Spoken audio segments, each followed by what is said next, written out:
Well friends, आज मैं इस और ध्यान आकर्षण करना चाहता हूँ। आर्टिकल है big dent in your savings as government slashes PPF NSC rates. सरकार ने public provident fund, national savings certificates, यहाँ तक कि किसान विकास पत्र, सीनियर सिटीज़न को जो मिलता है, पहले 9.3% इंटरेस्ट मिलता था, अब 8.6 मिलेगा, जो कि लगभग 1% कम के बराबर है। सिर्फ 10 बेसिस पॉइंट ही तो कम रह गया। मिडिल क्लास इससे काफ़ी खफा है, स्पेशली जो सैलरीड क्लास है। अब इसमें लिखा है कि there has been a steep cut in the interest rates on small savings. अब स्मॉल सेविंग्स में अचानक इतना कट अभी थोड़े दिन पहले फाइनेंस मिनिस्टर अपना ईपीएफओ पे 60% मनी निकालेंगे तो उस पर टैक्स की बात कर रहे थे। प्रोटेस्ट हुई तो उसको वापस ले लिया। अब घूम फिर के पीपीएफ पे कम कर दिया, एनएससी पे कम कर दिया, नेशनल सेविंग सर्टिफिकेट। तो कुल मिला के जो है, सरकार इस बात से खुश नहीं है कि जो लोग मेहनत करके अपनी मनी वाइट दिखा के क्या, उनके पास कुछ चारा ही नहीं है। मनी तो छुपा ही नहीं सकते। सैलरीड क्लास अपना पैसा कहाँ छुपा सकता है?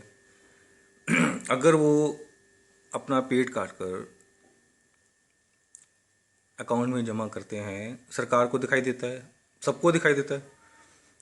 अब उस पर आप इंटरेस्ट रेट ही मत दीजिए। ठीक है, माना कि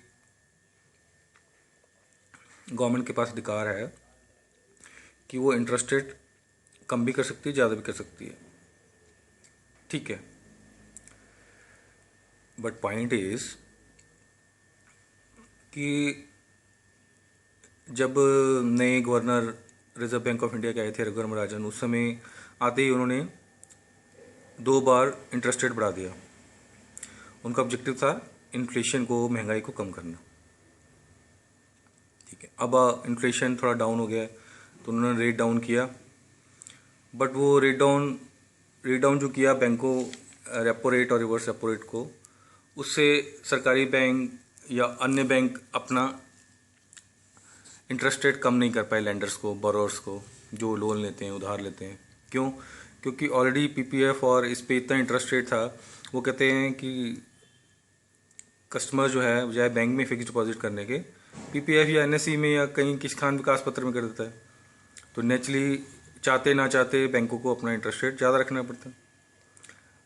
सरकार को ये बात समझ में आई तो पहले से ही सरकार मन बना के बैठी थी कि आने वाले नए फाइनेंशियल ईयर में वो लोग कम करेंगे।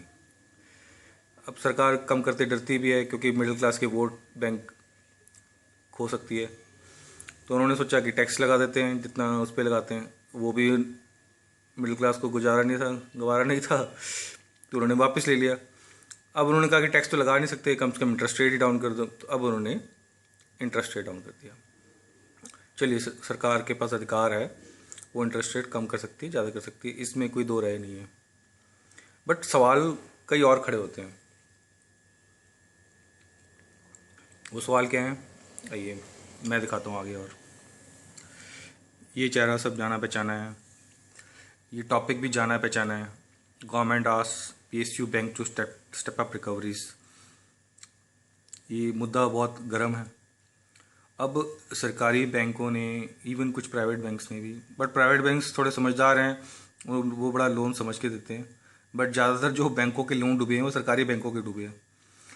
अब सरकार की नींद टूटी है। वो कहते हैं government has asked PSU banks to step up recoveries.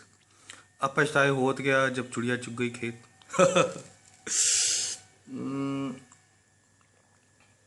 तो कहने का मतलब ये है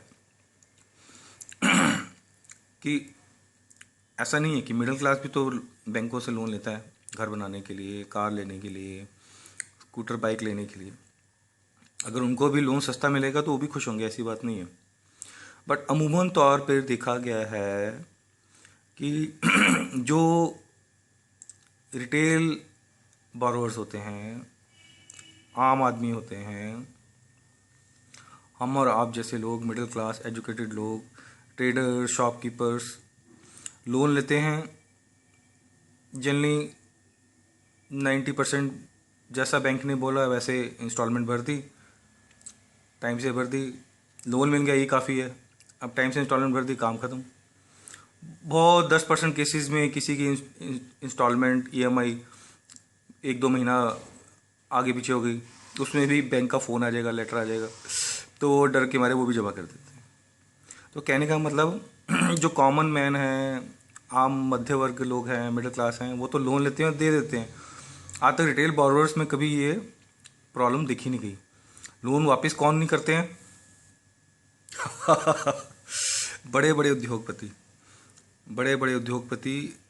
हम सिर्फ किंगफिशर का मामला किंगफिशर का नाम अमूमन तौर पे देखते हैं अखबार में, बट ऐसा नहीं है कि सिर्फ किंगफिशर ने लोन नहीं लिया और वापस नहीं किया। ऐसे लगभग अखबार में कई बार छपकर आया है। लगभग 10-15 बड़े बड़े उद्योगपति हैं जिनका नाम ऊपर उभर के नहीं आ रहा है। अखबार में लिखा है बट लोगों का ध्यान नहीं गया है, ऐसी बात नहीं है, अखबार में नहीं आया है। तो ऐसा नहीं है कि मीडिया ने भी किया, बट मीडिया भी मज़ा लेती है, बस एक ही आदमी को बार बार दिखाते रहते हैं क्योंकि वो भाई कैलेंडर में आते हैं, बहुत सारे ग्लैमर वर्ल्ड में हैं। बट बहुत सारे इंडस्ट्रियलिस्ट और भी हैं, तो there are very very big fishes. तो इंटरेस्ट रेट, कहने का मुद्दा ये है कि इंटरेस्ट रेट कम करने एक सॉल्यूशन नहीं है। कुल मिला के बात तो आम आदमी पे पड़ी। Common man is a sufferer. अगर गवर्नमेंट कैपिटल देती है सरकारी बैंकों को, जैसे इस बार 25,000 करोड़ जो है बजट में पब्लिक सेक्टर बैंक्स को दिए गए, वो 25,000 करोड़ कहाँ से आए भाई? 25,000 करोड़ जो गवर्नमेंट, सरकारी सेंट्रल गवर्नमेंट टैक्स लेती है उसी में से तो दिया। तो कहने का मतलब पब्लिक का पैसा डूबते सरकारी बैंकों को दे दिया, 25,000 करोड़। कमाल की बात है। और इधर से आप इंटरेस्ट रेट भी कम कर दो, जैसे कि कर दिया पीपीएफ में। तो कुल मिला के किसके पेट पे लात पड़ी? जो लोग टैक्स देते हैं। हम टैक्स दें, गवर्नमेंट 25,000 करोड़ डूबते बैंकों को दे दे। इधर से चलो टैक्स दे दिया, उधर से फिर इंटरेस्ट रेट कम कर दिया। तो दोनों तरफ से मार पब्लिक को ही पड़ी। बड़े बड़े उद्योगपति अभी भी लोन ले लेते हैं और वापस नहीं करते हैं। तो रिक्वेस्ट इज कि please please think over it. Decreasing the interest rate on PPF and NSC और किसान विकास पत्र is not the solution, is not the right thing. The best way is the NPAs of the bank should go down. It should look like a business. ऐसा नहीं है कोई भी business करते हैं उसमें घाटा होता है। ऐसा कोई बिजनेस नहीं है जिसमें कभी कभी कोई घाटा ही नहीं होता। अगर सारे बिजनेस 100% प्रॉफिट ही देते और हमेशा ही प्रॉफिट देते, फिर लोग उसको बिजनेस में ना कर लेते। तो बिजनेस में नफ़ा नुकसान चलता रहता है, बट नफ़ा नुकसान एक दायरे में होता है उस बिजनेस मॉडल में। अगर वो बिजनेस मॉडल में नफ़ा नुकसान रहता है दायरे में तो ठीक है, नहीं तो वो बिजनेस नहीं कहलाता, वो डूबती नैया कहलाता है। जैसे कि अभी पब्लिक सेक्टर बैंक, सरकारी बैंक्स हैं, तो पब्लिक सेक्टर बैंक्स में अभी तक लगभग 10-12 नहीं सॉरी 10-12 लाख करोड़, 10-12 लाख करोड़ छोटा मोटा अमाउंट नहीं है। सरकार ने तो सिर्फ अपनी टैक्स पेयर्स की मनी में से 25,000 करोड़ दिया है इस बजट में। तो कहाँ 25,000 करोड़ और कहाँ 12 लाख करोड़, इससे भरपाई थोड़ी हो पाएगी।